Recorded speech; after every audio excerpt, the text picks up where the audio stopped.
The Street Art Mural program was created in 2012 as a direct result of an increased number of armed robberies at Max convenience stores in central Canada. The intent was for the Street Art Mural program to complement the many other crime prevention programs already in place within the organization. Since the inception of the Street Art Mural program, armed robberies at Ontario Max convenience store locations have declined by almost 38%, falling from 139 incidents in 2012 to 87 incidents in 2015. It is estimated that over this 4-year period, the addition of the Street Art Mural program in combination with other existing crime prevention best practices has generated an approximate $5.2 million savings to the bottom line of the organization. This is the Street Art Mural program. When you are in a leadership position, your vision is infinitely more important than the words you say, and is fundamentally key for a good leader. My name is Sean Sporton, and I am the Manager of Security and Loss Prevention for Mass Convenience and CircleK Stores in Central Canada. I've been in the corporate security industry for the past 23 years, and my vision is simple: make our stores less attractive to the criminal element through community engagement. So we're just pulling up to one of the first murals that we did. We're out here in Keswick. The Max Street Art Mural Initiative works to create strategic partnerships in an effort to help prevent crime and strengthen community relationships. And as you'll see when we get to the mural, how it looks on the wall, and talk about the concept of how we got to doing the mural. So this is the Keswick mural that we did out here in the Lake Simcoe area in the north end of York region. We selected this store for our graffiti mural because we had a lot of loitering problems here. With the loitering problems came graffiti problems. We had spent thousands of dollars painting over the graffiti, and every time we painted it over, they would graffiti it again. So this was a prime location to see if our graffiti mural would curb that type of crime that we were experiencing. And speaking to the police, to the community members, and then Wong just kind of put everything together, and it's shown here in the mural. If you always do what you've always done, you will always get the same results. It's important to evaluate your current practices. Don't be scared to take a chance, because if you allow yourself to think outside the box and make a shift in your paradigm, you will achieve the results you were looking for.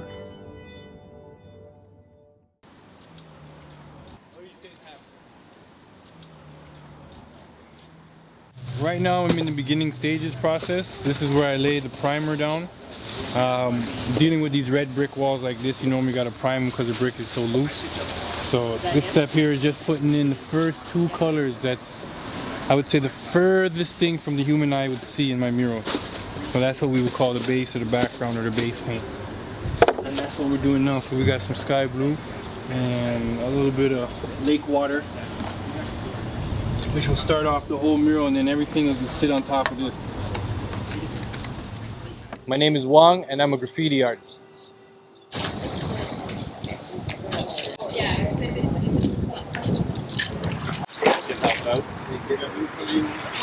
I totally want the pictures.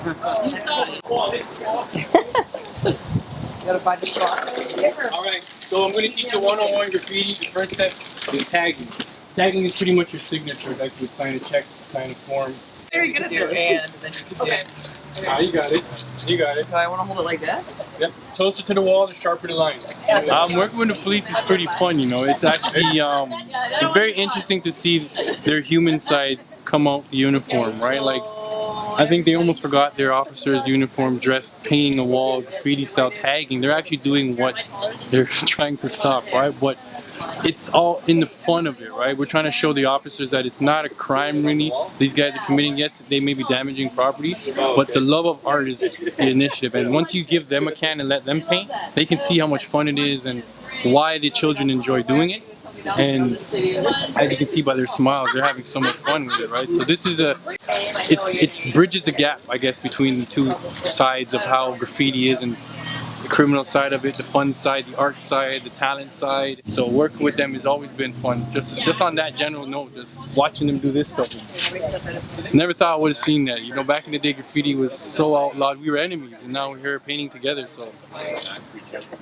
A great thing about doing a mural project like this is bringing the community and the police together for something positive. We're doing a lot of community events. We're partnering with a lot of with the community as well. So we're getting the community involved in a lot of things that we're doing, and they're also including the police in events that's taking place as well. So it's breaking down a lot of barriers that we had before. So the police and the community working together is very important. And I hope and I know that a lot of these projects do happen around the city, not just in my division, and that the murals have been successful.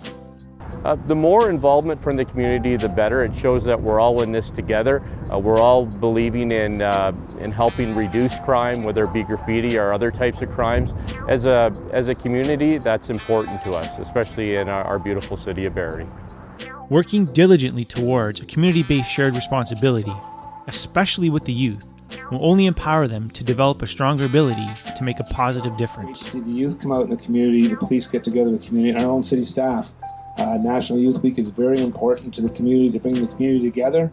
As well, it's National Arts Week, and I was just talking to the gentleman from Max Milk and talked about how they do these murals and it creates zero crime in the area. So that's fantastic. That's what we as City Council wants to see. It makes the police job better, makes our job better. So we need the community to help us with crime prevention, and so if we're able to build on that trust, we can also reduce crime altogether as well. So. A goal as a police officer is to reduce crime as well as engage the community. So with the Max Street Art program, we're not only able to engage the community, the local youth, and coming here this week to help reduce graffiti by using graffiti.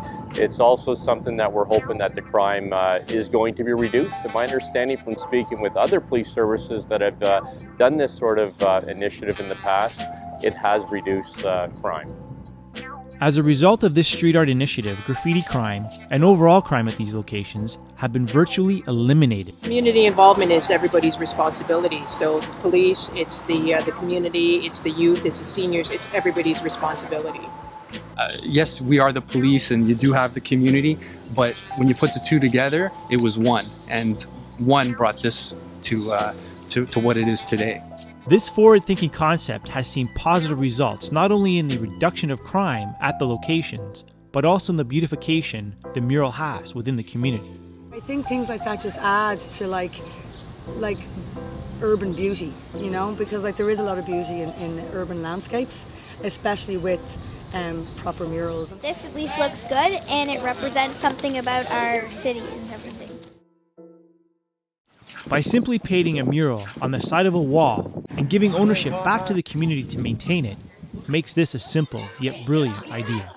Once you engage the youth and they have ownership in the art that's created, it's something that they don't want to ruin it after the fact, and the word gets out that they don't want other people ruining their art either.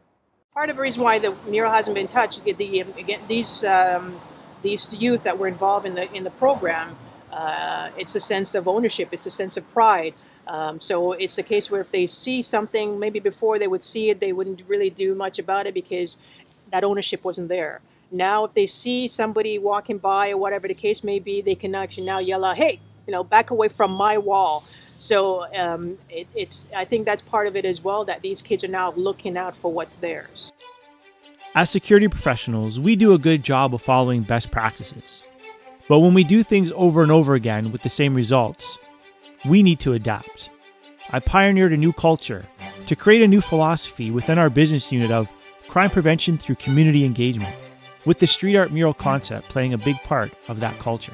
When I reflect, I tend to see that it has broken down several barriers, and if there was anything that I'd want for the future was for that to continue to happen. If we're not involving the community and we're not involving the officers that live and work in the communities too, then the whole point of the project is pointless. Like, anyone can paint a wall, anyone can put anything up on a wall, but if we're going to move forward with all of these type of murals, they all would have to have a barrier breaking concept. That definitely is the most important thing moving forward.